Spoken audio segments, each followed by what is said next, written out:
In this episode, we focus on exam day tactics that help you stay calm, triage questions efficiently, and choose answers with confidence by using mental models instead of relying on fragile memorization.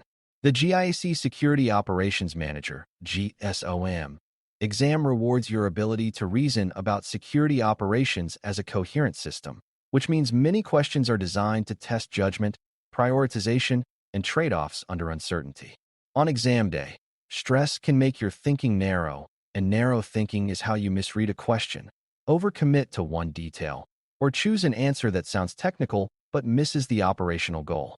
A mental model is a short, repeatable way of organizing your reasoning so you can interpret what the question is really asking and eliminate tempting wrong answers quickly. The goal here is not to teach you tricks that bypass learning, but to give you a reliable method to express what you already know under time pressure.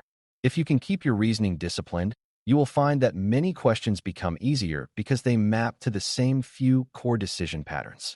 Before we continue, a quick note. This audio course is a companion to our course companion books. The first book is about the exam and provides detailed information on how to pass it best. The second book is a Kindle-only ebook that contains 1,000 flashcards that can be used on your mobile device or Kindle.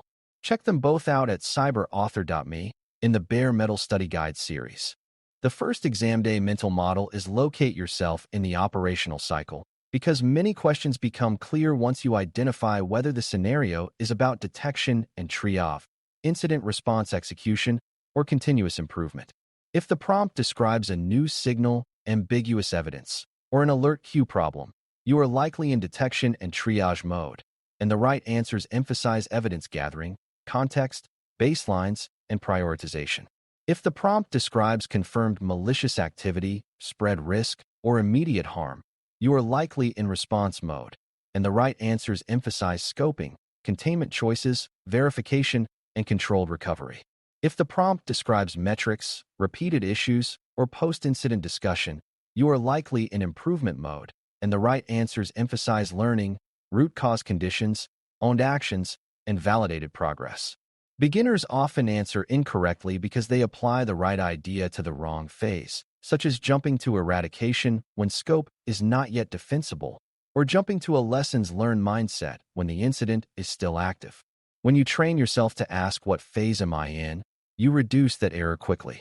This phase locating habit also helps you interpret what the question expects in terms of priorities, because priorities shift by phase even when the same vocabulary is present.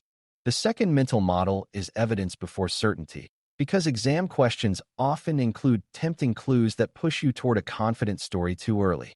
A disciplined approach treats early observations as signals that generate hypotheses, not as proof that locks in a conclusion.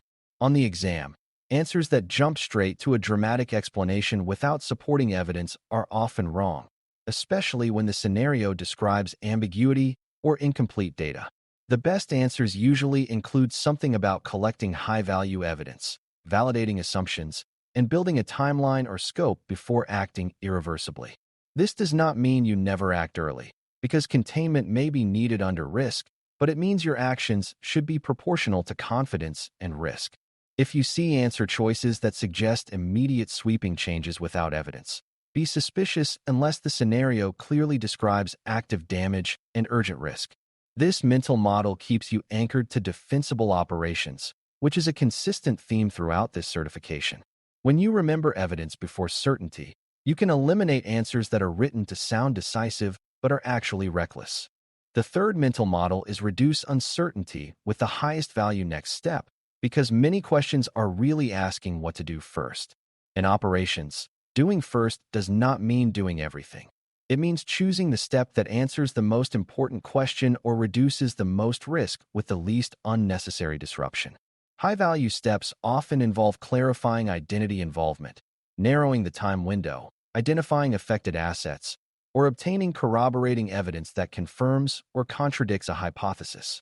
On exam day, wrong answers often propose actions that feel productive but do not reduce uncertainty, such as collecting huge amounts of unrelated data or launching broad changes that create noise and downtime. The right answer often sounds like disciplined focus, such as establishing scope with hypotheses and timelines or confirming whether activity, is ongoing before choosing containment actions. If you are stuck between options, ask which option would most quickly change what you believe about the scenario in a defensible way. The option that reduces uncertainty without creating unnecessary harm is usually the strongest. This mental model is also a guide for time management because it helps you avoid overthinking details that the question does not require. The fourth mental model is proportionality and blast radius, which is especially useful when questions involve containment or response actions. Proportionality means the response matches the risk and the confidence level, and blast radius means you consider how much legitimate business function you might disrupt with a chosen action. Exam questions often include answer choices that are technically possible but operationally irresponsible, such as taking down broad services for a small, unconfirmed issue. The better choices are usually targeted, reversible, and designed to reduce attacker freedom while preserving evidence and business continuity. This is where remembering short-term containment versus long-term containment helps. Short-term actions buy time and reduce immediate risk, while long-term actions stabilize the environment until eradication and recovery are verified. If the scenario suggests uncertainty, expect the best answer to favor targeted restrictions, increased monitoring, and evidence collection rather than total shutdown. If the scenario suggests ongoing exfiltration or rapid spread, more aggressive containment may be justified, but the best answers will still reflect thoughtful trade-offs. When you apply proportionality and blast radius, you choose actions that look like mature operations rather than panic. The sixth mental model is outcomes over vanity, which helps with metrics, analytics, and planning questions that are easy to misread. Vanity metrics look impressive but do not reflect risk reduction, such as celebrating the number of tickets closed or the number of rules created without showing improved detection quality. Outcome metrics and meaningful analytics connect to effectiveness, such as detecting real threats earlier, reducing time to confident triage for high-impact signals, reducing repeat incidents, and improving visibility coverage on critical assets. Exam questions often test whether you can spot the difference, especially when the question describes leaders asking for performance reporting or the SOC trying to justify investment. The best answers usually involve clear definitions, segmentation by severity and criticality, and balanced measures that avoid gaming and reward correct behavior. If you see an answer choice that emphasizes volume without context, it is likely a trap.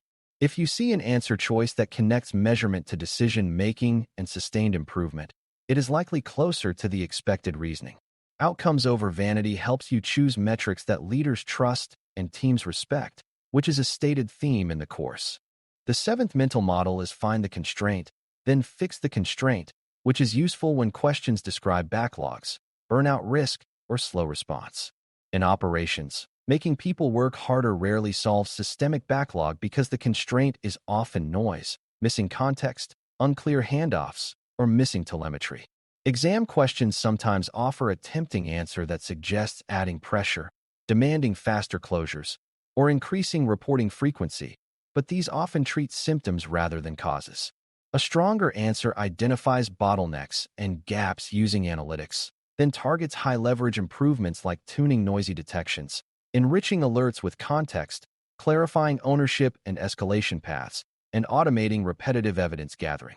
This model also helps you recognize compounding improvements, such as data quality improvements that make multiple processes easier. When you see a question about operational maturity, look for the option that reduces uncertainty and friction at a systemic level rather than pushing human effort as the only lever. Fixing constraints is how a SOC becomes more capable without burning out people, and that is a maturity signal the exam tends to reward. The eighth mental model is convert learning into change, because questions about lessons learned, threat hunting, or community resources often test whether you understand that insight is not improvement until it becomes operationalized. The best answers usually include converting findings into improved detections, better playbooks, clearer data needs, or coordinated process changes. A hunt that finds a suspicious pattern should lead to a detection or a playbook update, so the team does not have to rediscover the pattern later. A post-incident review that reveals missing telemetry should lead to a plan to close that gap with ownership and verification. Community-sourced resources should be validated and adapted, then integrated into the detection lifecycle rather than pasted blindly. On the exam, if a scenario describes repeated incidents or recurring confusion, answers that include owned actions and verification are usually stronger than answers that propose another meeting or another document. This mental model keeps you focused on continuous improvement as an operational loop, not a ceremonial step. When you convert learning into change, you select answers that show maturity and practical follow-through. A ninth mental model that helps with tricky multiple-choice questions is to compare answer options by asking which one increases visibility, reduces attacker freedom, or improves decision quality with minimal unnecessary disruption. This triad works because most correct operational moves either help you see better, constrain the adversary, or make your decision process more consistent and defensible. If an option increases visibility by improving evidence collection, it is often a good early step. If an option reduces attacker freedom through targeted containment, it is often a good response step when risk is high. If an option improves decision quality through playbooks, definitions, and verification, it is often a good maturity step. Options that do none of these and simply create work or create disruption are often distractors. This triad is especially useful when two answers seem plausible because both involve action. The better one typically produces a clear benefit along at least one of these axes while avoiding unnecessary harm. This is not a trick. It is a compressed version of the operating model you built across the course. When you apply it quickly, you can eliminate answers that sound active but do not improve visibility, constrain the adversary, or improve decisions. The 10th mental model is read the question as a requirement statement, because exam questions often hinge on a single word such as most appropriate, first, best, or primary. Under stress, learners sometimes answer a different question than the one asked, especially when a familiar concept is mentioned. Train yourself to restate the question in your own words, focusing on what is being requested, such as the best first action to reduce uncertainty, the best metric to reflect effectiveness, or the best way to validate a detection. Then scan answer options for which one directly satisfies that requirement in the context provided, not in a hypothetical world.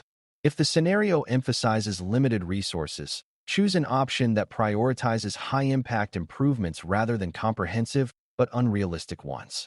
If the scenario emphasizes business continuity, choose a containment action with limited blast radius rather than a full shutdown. If the scenario emphasizes that detections have not been validated, choose analytic testing and verification rather than adding more rules blindly. This mental habit keeps you anchored to the text, which is where most exam points are won. When you treat the question as a requirement statement, you reduce errors caused by rushing and assumption. Another exam day tactic is managing time by recognizing when you have enough certainty to move on, because overthinking can be just as harmful as rushing. Once you identify the phase, apply evidence before certainty, and select the option that reduces uncertainty or risk proportionally, you usually have a defensible answer even if you are not perfectly sure. If you find yourself debating two options, compare them using the triad of visibility, adversary freedom, and decision quality, and then choose the one that best matches the question's priority words. Remember that many distractors are designed to be plausible but slightly off in scope, timing, or proportionality, so small differences matter. It can also help to notice whether an option introduces irreversible change early, because irreversible actions are rarely correct when the scenario emphasizes uncertainty. If the question is about metrics, beware options that reward volume without quality or that ignore definitions and segmentation. If the question is about improvement, beware options that propose documentation without ownership and verification. By using these filters, you can make confident selections with a consistent reasoning method rather than with emotional guessing. In closing, exam day success for GSOM is less about remembering isolated facts and more about applying stable mental models that keep your reasoning disciplined under time pressure. Locate yourself in the operating cycle, prioritize evidence before certainty, and choose the highest value next step that reduces uncertainty or risk without unnecessary disruption. Use proportionality and blast radius for containment choices, and use verify, then trust for eradication and recovery decisions so quiet is never mistaken for clean. Favor outcomes over vanity and metrics questions. find and fix constraints in operational maturity questions, and convert learning into change in continuous improvement questions. When you compare answers, ask which one increases visibility, reduces attacker freedom, or improves decision quality, and always treat the question as a requirement statement so you answer what is asked rather than what is familiar. These tactics make your thinking calmer and more consistent, which is exactly what multiple-choice exams reward. When you carry the full operating model in your mind and use these compressed decision patterns, you can triage questions quickly and select answers that reflect mature security operations judgment. Thanks for listening. For more audio courses, daily newsletters, and more, please visit baremetalcyber.com.